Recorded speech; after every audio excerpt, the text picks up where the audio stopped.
What's up, guys? It's the Reality Grizzly back with some more reality realness. I'm about to get in the next gen NYC episode 3, but before I dive in, don't forget to like and subscribe to my channel. Now let's get it.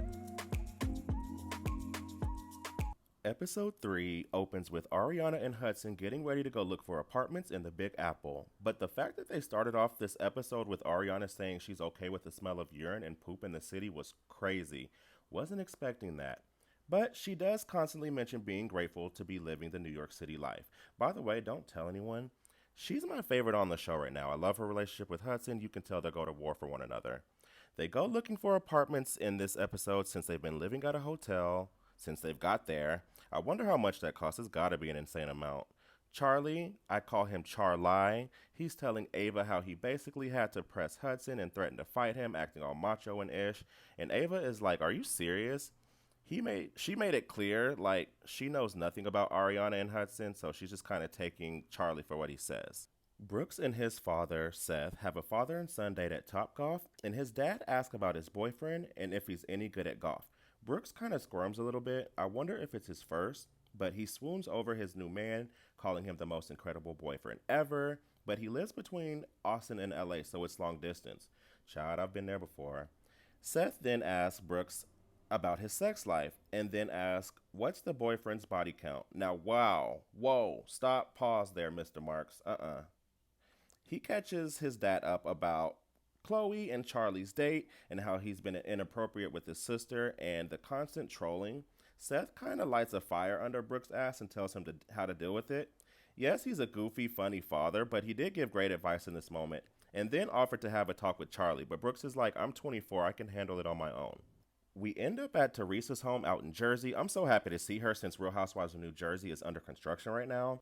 Gia reminds us why she doesn't want to live in the city as she decides and gets ready to move out. But before she does, she wants to host a homemade pizza party. Teresa's like, okay, but you know I have cameras outside. I will be watching. This kind of reminds me of the cool mom from Mean Girls. Charlie meets his mom, and I believe it's his stepdad. I'm not sure about that. They break down how he grew up in an unstable household and what he needed from them growing up, feeling like they really left him to fend for himself, but he says he's trying to make up for it, unlike his father, who he calls an asshole. They reminisce over lunch about how good of a kid Charlie was, and some memories growing up. She pulls out drawings from when he was like 10. Apparently, Charlie was like drawing images of his dad getting shot and stabbed. It was crazy. He says he's turning 30 but wishes he was further along in his career path. Shy meets Brooks at his apartment. I think they're both fashion guys, like designers, so they work on Brooks' clothing line. Brooks is like, I want to be known more than just a one tracksuit wonder. Riley stops by to keep them company while they sew. Now, we do see a clip where Georgia had an event and she invited everyone. She says she really likes Ariana and Hudson, but Charlie won't allow it. It feels like because he's the oldest on the show, he uses mental manipulation on this group. I don't see myself being Team Charlie anytime soon, but it showed me Ariana, and Hudson had a sit down, and he apologized and offered to get to know them more, even sharing a group hug between the three. Seemed inauthentic, but whatever. That's how you do it. Issue and resolve. So I have to give credit where it's due. In the next scene, Charlie gets a FaceTime call from Brooks' dad, which Brooks told him that he would handle it, but as dads do, he took it upon himself to reach out anyway. Seth offered to meet up with Charlie for a one-on-one.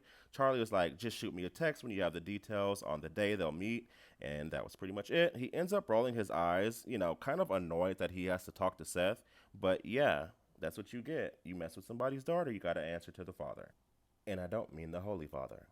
So the sit-down approaches, and it's all good energy in the beginning, handshakes and hugs, and calls it Charlie Chat, and says he wants him to feel comfortable. Charlie's like, I'm just trying to recover from this hangover. Seth is like, I see myself in you. I know how you think, but his daughter is the pride of his life and wants to know exactly what his intentions are with his daughter. Seth asks, did Charlie want to hear sexual conversations with his sister? Set him straight, Seth. Yes. Said he seems like he's objectifying women. Charlie says he apologized to Brooke via text and he's going to try to be more authentic. They talk about Charlie's undergrad and education, and Seth really bigged him up like a father figure Charlie seems to be missing. So super shout out to Seth.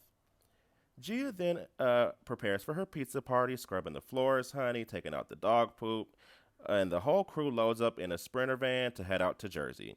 Ariana is a real one. She brought all of her laundry to wash at the party. Gia was like, "It's fine." I was like, "Okay, that's a real friendship. I would let my friends do that. Bring your laundry over. It's all good."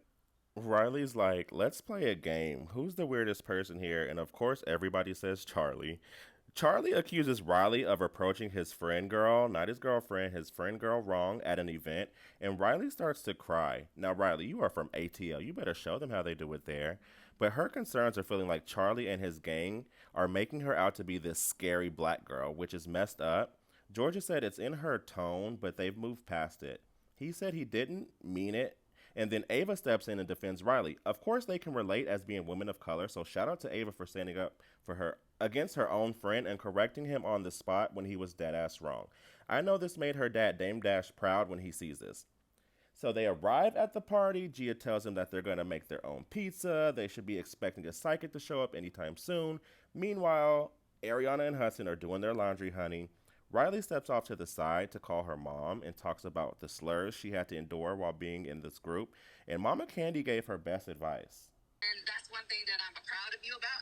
And you're not afraid to speak up for yourself, which you should not be. He's going to have to learn to deal with black women. And if this is his first lesson, then let that be it.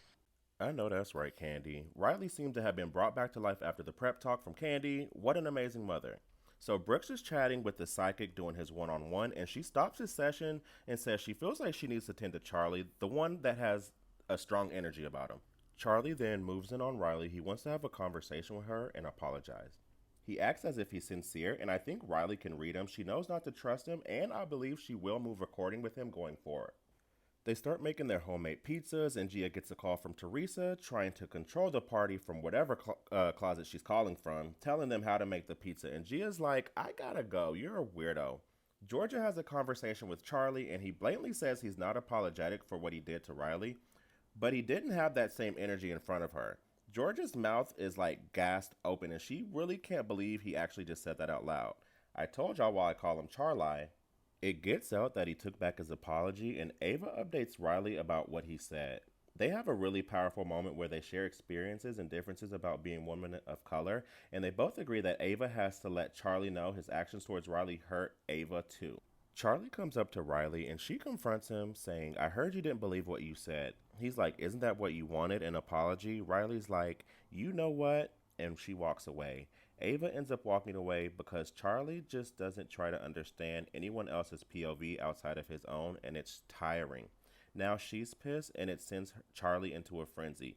He's like, "Riley, I thought we made up now. Now Ava is mad at me." Riley's like, "That's good. You need to realize as women of color, we are friends. Period, Riley." Charlie storms off, mad as hell, and threatens to call an Uber to leave. I'm like, who cares, dude? But the psychic stops him right before he leaves for a conversation, and he's like, "I'm sorry, I have to politely decline." She's like, "It's not a card reading, I just want to have a conversation." And he puts a hard stop to it anyways. The psychic's like, "It's okay, I'll light a candle for you." Now, baby, if a psychic tells you they're gonna light a candle for you, you might want to be worried. The party continues, the shots continue, and the show closes. Do you guys think Charlie and Riley will ever get on one accord? Also, will he finally leave Brooks alone after the conversation he had with Seth? Chime in, let me know in the comments. Don't forget to like and subscribe, and I'll catch you guys on the next one. Bye.